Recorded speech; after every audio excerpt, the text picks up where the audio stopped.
route. Un enfant dont on est nous-mêmes, les parents, dans l'équilibre, nous avons des enfants équilibrés. D'ailleurs, quelqu'un m'a dit, j'ai des préférences, c'est grave de dire une chose pareille, mais j'ai expliqué, je vais vous expliquer, j'ai une préférence vis-à-vis de 7 enfants.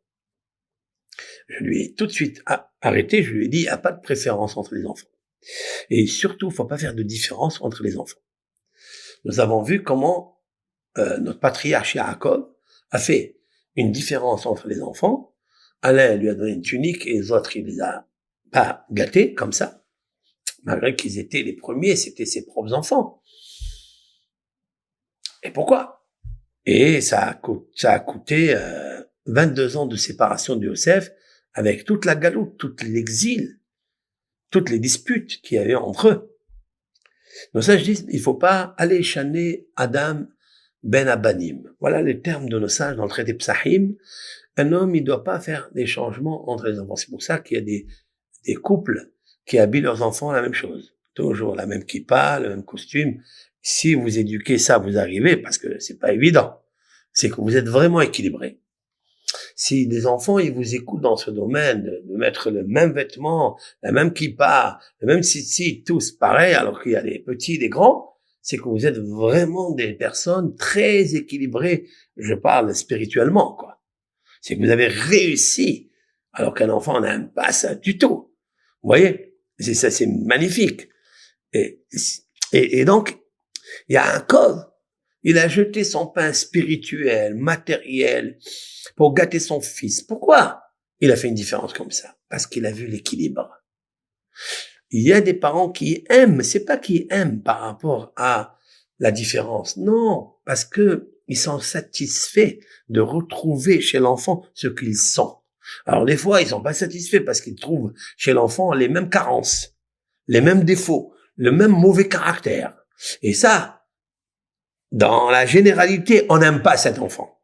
On l'aime pas parce qu'il nous rappelle tout le temps, hein, quand on rentre, quand on sort, quand on parle, on s'excite, on se dispute ensemble. Pourquoi on se dispute? Parce que l'étincelle n'est pas équilibrée.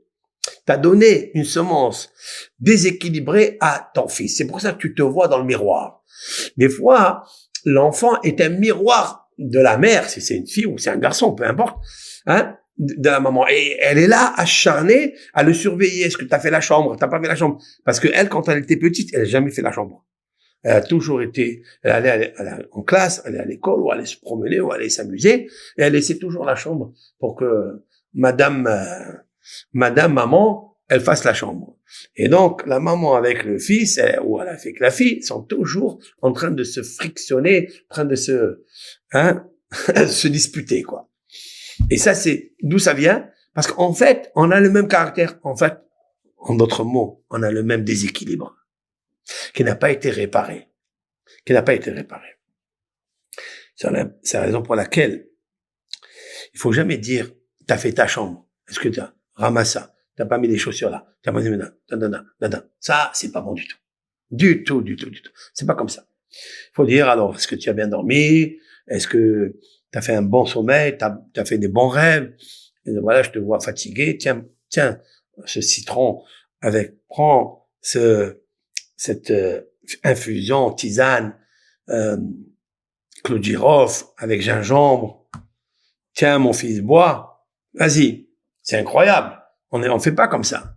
De temps en temps, quand il arrive des problèmes aigus dans la maison, on se calme. On n'attend pas qu'il arrive des choses comme ça à la maison pour, d'accord? Et ça, il faut toujours essayer des conseils positifs et d'aide l'amour. Surtout dans notre génération, c'est même pas la peine de parler de tochachot, c'est-à-dire des réprimandes à un enfant. C'est pas la peine. Parce qu'on sera toujours dans la faute, dans l'erreur, dans une erreur profonde d'éducation. C'est sûr et certain. Alors, donc c'est toi, ça. En fait, c'est toi.